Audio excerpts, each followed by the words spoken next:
Hello, this is Brandon Christy from Christy Capital Management with a July 2017 Educational Economic Update. In this video, we'll talk about some of the economic headlines that influenced markets in June and give you some insight into what they could mean for you as an investor.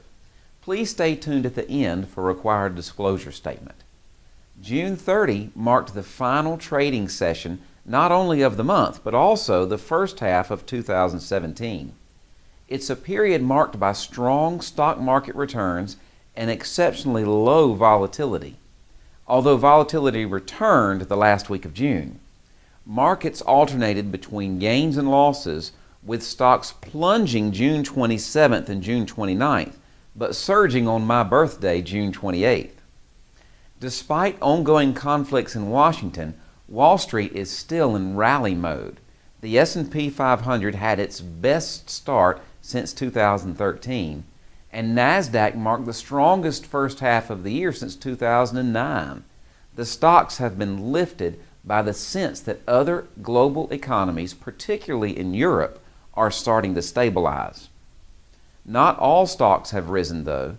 The S&P 500 telecommunications sector, which includes phone and internet providers, as well as the energy sector, including oil and gas companies, are both down.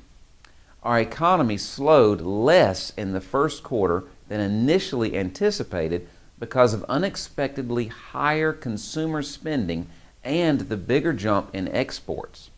The U.S. gross domestic product, which is the total value of goods produced and services provided in a country during 1 year, increased at a 1.4% annual rate.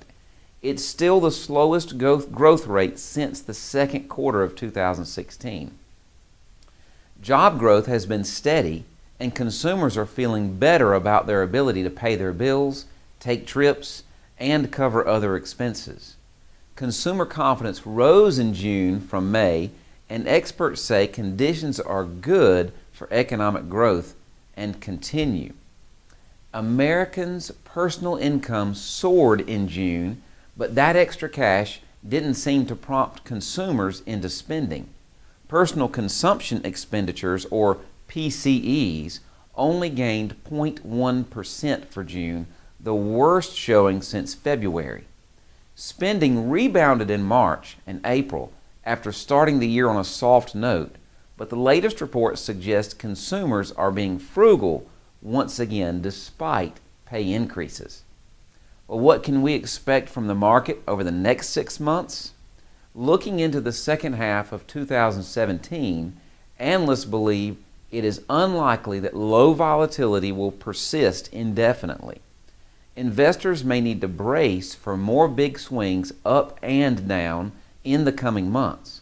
Wall Street will be focused on whether corporate earnings can continue rising at a healthy pace despite what is going on in Washington and around the globe.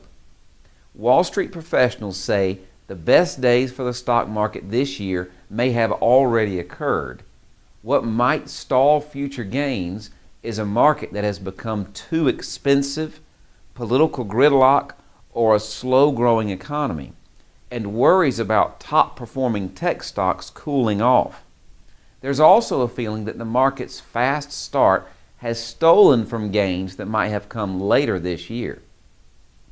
Interestingly, consumer attitudes hit its lowest level since November 2016.